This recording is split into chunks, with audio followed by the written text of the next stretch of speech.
Bonsoir, merci de nous rejoindre pour ce premier numéro de Business Congo, votre magazine de grands reportages. Sans plus tarder, voici le sommaire. Des cimetières privés pullulent de plus en plus à Brazzaville. Les gens préfèrent enterrer leurs morts dans ces cimetières, délaissant les cimetières municipaux. C'est le grand format de cette édition. Au cœur de la forêt congolaise, nous avons rencontré Paul, un pygmée. Il vient de réaliser un reportage sur une maladie qui sévit son village, les chics. Reportage. Et enfin, notre invité s'appelle Jocelyn Armel, le bachelor, figure emblématique de la mode à Paris. Il est avec nous. Bienvenue à cette édition. Je vous le disais, à Brazzaville, les cimetières privés pullulent. Hier, la municipalité prenait en charge les enterrements. Aujourd'hui, tout a changé. La majorité des personnes se tournent vers les services mortuaires privés. Une position de richesse pour certains qui veulent bien honorer leurs morts, car plusieurs billets de banque sont versés à ces prestataires. Au cœur du business des morts, c'est le grand format de cette édition. Au Congo-Brazzaville, le business de la mort attire les investisseurs locaux. Depuis la libéralisation de l'activité en 1993, les pompes funèbres et les cimetières attirent les entrepreneurs. Et la municipalité n'a plus le monopole des funérailles. Il est évident que l'activité d'inhumation était une exclusivité de la municipalité.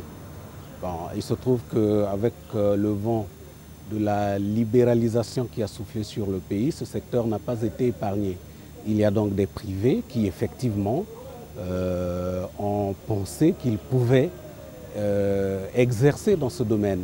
Ils se sont donc rapprochés de la municipalité qui leur a imposé un cahier de charges qu'ils ont respecté et il y a eu donc un certain nombre de cimetières privés qui ont été ouverts, mais sous le contrôle de la municipalité. Comme le cimetière privé La Grâce, plus de 10 entreprises opèrent maintenant dans ce secteur. Chaque année, d'importants emplois sont créés. Les maçons, les menuisiers et autres corps de métier qui travaillent ne chôment presque pas. À lui seul, le jeune entrepreneur Christ Koubaka a investi 40 millions de francs CFA, près de 7 000 €, dans la fabrication des cercueils et l'organisation des obsèques avec honneur. Christ, qui a quitté l'enseignement pour tenter sa chance dans les cimetières privés, y trouve son compte. Aujourd'hui, l'entreprise compte 15 salariés et l'argent investi produit d'énormes bénéfices. Mon père m'avait toujours dit que l'homme qui n'a pas d'activité professionnelle donc n'a pas de vie. Mais étant donné que l'État-providence n'existe plus, à ce moment-là, nous sommes bien obligés de pouvoir nous arranger pour trouver des voies et moyens de façon qu'on arrive à atteindre l'excellence dans la mesure du possible. Ça fait plus de 10 ans que nous y sommes. Cet investissement n'est pas vain. Hein? Il fonctionne. Pour preuve, je suis père d'une famille, mais si j'arrive à faire plus de, je ne sais pas moi, tant d'années, ça veut expliquer que je tire profit, ma famille naturellement, et mon entourage aussi. Des panneaux publicitaires affichent les noms des grandes entreprises. Les agents de service marketing tournent à plein régime. En effet, le franc CFA, la monnaie locale, coule à flot, signe que les choses marchent. Le défilé des enterrements dans le cimetière donne une indication sur la taille de l'entreprise. Cet homme, premier promoteur de cimetières privés, a fait fortune. En 1993, j'ai constaté que le cimetière municipal touchait à sa fin. Et à côté de ce cimetière-là, il y avait un terrain qui n'était pas la propriété des pompes funèbres. Alors, j'ai donc sollicité auprès des propriétaires fonciers s'ils pouvaient mettre à ma disposition ce terrain.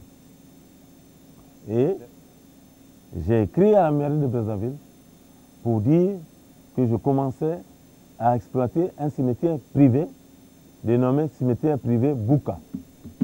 À 150 000 francs CFA, le caveau, et 800 000 francs CFA, la construction de la pierre tombale, la société de pompes funèbres a de bonnes marges. Au Congo, 65% des entreprises de construction de caveaux et de tombes sont installées à Brazzaville. Malgré le coût très élevé des obsèques, les familles préfèrent enterrer leurs proches dans les cimetières privés et non plus dans les cimetières publics certes bon marché, mais très mal entretenu.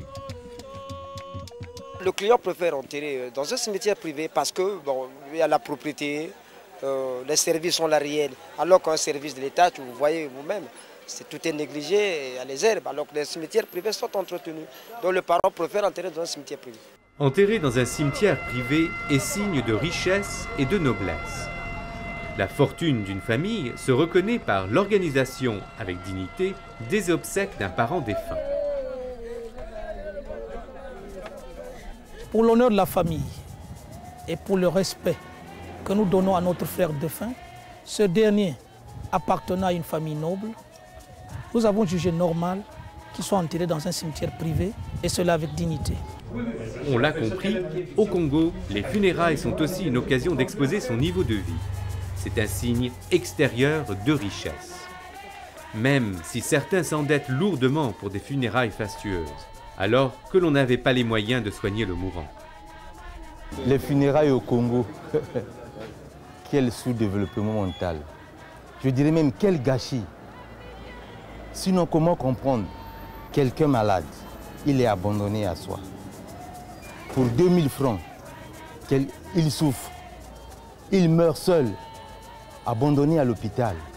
Une fois mort, on voit des parents, surtout les plus fortunés, qui viennent. Que viennent-ils faire? Sinon, exhiber leur richesse. Alors que le malade n'avait besoin que de 2000 francs pour continuer à vivre. Les cimetières privés ont encore de beaux jours devant eux si l'État ne réglemente pas ce secteur juteux. Mais plus encore que l'État, ce serait plutôt aux Congolais eux-mêmes de comprendre que leur richesse devrait être utilisée pour soigner leurs parents plutôt qu'à les enterrer en grande pompe. Aujourd'hui, nous avons le plaisir de recevoir Jocelyn Armel, le bachelor. Nous sommes avec lui en direct depuis la place de Clichy à Paris, où est située sa deuxième boutique d'habillement. Mais avant, Business Congo dresse son portrait. Personnalité incontournable de la mode à Paris, en France, Jocelyn Armel, le bachelor, est styliste depuis 2005. À 49 ans, ce père de famille de 4 enfants a fait du développement un combat personnel. Il s'était taillé une belle renommée lors de ses prises de position sur le mouvement de la SAP dans le milieu de la diaspora africaine à Paris. C'est une connivence, vous voyez, il est là. Aujourd'hui, il n'hésite pas à bousculer les habitudes et à inciter les jeunes Congolais à bien appréhender ce mouvement qui peut être créateur d'autres valeurs économiques.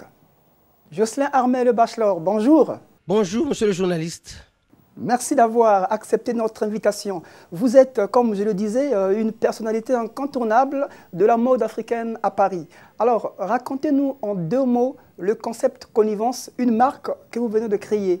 Ben, je dirais d'abord merci à People TV pour me donner cette opportunité de parler à l'Afrique que j'aime, à l'Afrique qui gagne. Aujourd'hui, Connivence à Paris, c'est un concept, oui. C'est un concept qui amène la couleur dans un monde déjà aujourd'hui que je pourrais qualifier bloqué au niveau des crises qui nous tenaient ici en Europe. Nous avons apporté la couleur d'une manière permanente. Permanente pourquoi? Chez nous, vous aurez la couleur du 1er janvier au 31 décembre. Mais pourtant, ces couleurs-là ne veulent pas dire que les autres sont bannis chez nous. Nous vendons toutes les couleurs, le bleu marine, le gris anthracite, toutes les couleurs qu'on peut qualifier de classiques. Mais il n'en demeure pas moins que, en mettant en exergue les couleurs d'une manière permanente, nous avons porté une certaine touche, qu'on qualifie actuellement la touche Connivence au niveau de Paris. Naturellement, vous avez eu des gens qui vous ont soutenu et d'autres peut-être qui n'ont pas cru en vous quand vous avez commencé. Alors, quelles ont été vos principales difficultés? Les principales difficultés, mais vous savez, Connivence, c'est une jeune entreprise. Effectivement, c'est un bébé. Lorsque vous commencez, il y a des gens qui croient en vous, d'autres qui ne croient pas en vous pour X raisons. Mais je parlerai plutôt des gens qui ont cru en moi, parce que moi, je m'inscris toujours par rapport à la dynamique de la gagne. Ceux qui ont cru en moi, c'est des gens qui ont compris qu'aujourd'hui, les Africains qui vivent en France, depuis longtemps, C'est en tout cas mon cas. Ça fait bientôt 33 ans que je suis dans ce pays, depuis 1977. Longtemps, on venait ici pour faire des études. Après la fac, on pensait toujours repartir au pays un jour. Mais c'est avéré qu'on a commencé à faire des enfants ici. Les enfants ont commencé à faire leurs études ici. Et comme j'ai ma fille, par exemple, avant-hier, qui a eu son bac S. Là, elle vient de s'inscrire dans une prépa pour faire HEC. Donc, vous voyez, par exemple, là, ma vie économique et sociale a commencé à vivre déjà le jour à Paris. Donc, automatiquement, les rêves qu'on avait d'aller un jour s'installer au pays, on les a toujours. Mais il fallait très vite aussi se donner, comme on appelle, une visibilité économique ici. Hier, c'était pas évident, mais c'était très difficile. Aujourd'hui, vivant dans un monde globalisé, la France ayant aussi compris que les minorités concourent au développement de ce pays, il est maintenant normal de voir les Jocelyne Armé Le Bachelor créer Connivence, les Malamine Koné créer Ernest ou Mohamed Dia créer la marque Dia. Donc ce n'est plus un problème aujourd'hui pour ceux qui veulent se lancer. Alors, ils sont plus de 1500 sapeurs africains, congolais et même européens, surtout les Français aujourd'hui, sur la place de Paris, à venir chez vous. Des personnes, entre guillemets, élégantes, qu'on dit souvent. Alors, étiez-vous vous-même sapeur avant d'embrasser la carrière de styliste? Sapeur, je dirais, j'étais quand même quelqu'un qui a baigné dans cette mouvance-là. Nous, à l'époque, il y avait les orchestres amateurs. Donc, pour aller chez les Zimbabwe, chez les Djouela, chez les Kinako, pour ne citer que ceux-là, il fallait quand même arborer de beaux vêtements.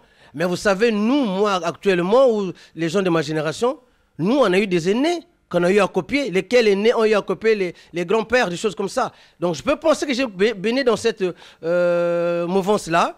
Et il n'est pas rare de penser que si aujourd'hui, j'ai mis les couleurs en exergue, mais c'est le rêve que j'avais un jour en me disant, si un jour, quand j'étais par exemple chez Daniel Shell où j'étais responsable de Homme, je me disais toujours le jour où j'aurai l'opportunité de créer une boutique, eh bien, je mettrai en valeur les choses qu'on a toujours rêvé porter au Congo.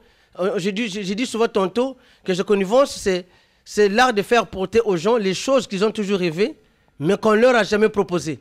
Vous comprenez? Donc, l'offre qui était sur la place de Paris ne tenait pas compte de ce que nous étions, nous. Bon, mais il n'est pas dit que tout le monde doit porter des couleurs. Mais aujourd'hui, oui, je peux penser que grâce à ce mouvement de la SAP, ça m'a permis de faire le métier que je fais. On dit souvent que les Congolais dépensent des sommes folles pour s'habiller, alors que parfois les parents restés au pays sont dans des situations de misère grave. Vous qui êtes avec eux souvent, est-ce que vous constatez une évolution dans les mentalités, surtout dans le domaine d'investissement? Oui, mais je dirais, ça c'est encore, vous m'excusez, mais je vais m'insurger devant ces lieux communs que les gens assènent à longueur de journée. On a souvent pensé et souvent dit que le sapeur, c'est quelqu'un qui ne s'adonne qu'à sa passion, la sape, il porte des habits chers alors qu'au pays, les gens souffrent. Je dis non. Peut-être que cela était vrai hier. Aujourd'hui, le sapeur est devenu quelqu'un de responsable. Je dis toujours, dans la mouvance de la SAP, vous avez des médecins, vous avez des chefs d'entreprise, vous avez des avocats. Donc, tout cela, vous pensez, ils sont devenus avocats, ils sont devenus chefs d'entreprise, ils sont devenus médecins, tout en étant idiots, qui ne sont pas des gens responsables. Mais qu'est-ce que ce discours-là? Je dis non, ce discours-là n'est pas bon. Cessez de stampiller, cessez de coller les étiquettes aux gens. Est-ce que les gens qui sont en Afrique, pour ne citer que par exemple mon pays, j'étais à Brazza, j'ai vu de belles voitures, j'ai vu des Hammer, j'ai vu des Q7. Donc, parce que quelqu'un achète un Q7, il devient pourtant un voyou. Je ne pense pas. Pourquoi chez un sapeur qui s'habille bien, on dit qu'il dépense tout son argent dans les habits alors qu'au pays les gens souffrent? Et quelqu'un qui achète une belle 4x4, de lui on dira quoi? Non, chacun a sa passion. D'autres ont pour passion la voiture, certains ont pour passion la voiture, d'autres les habits. Mais le sapeur est tout sauf un idiot. Voilà, ça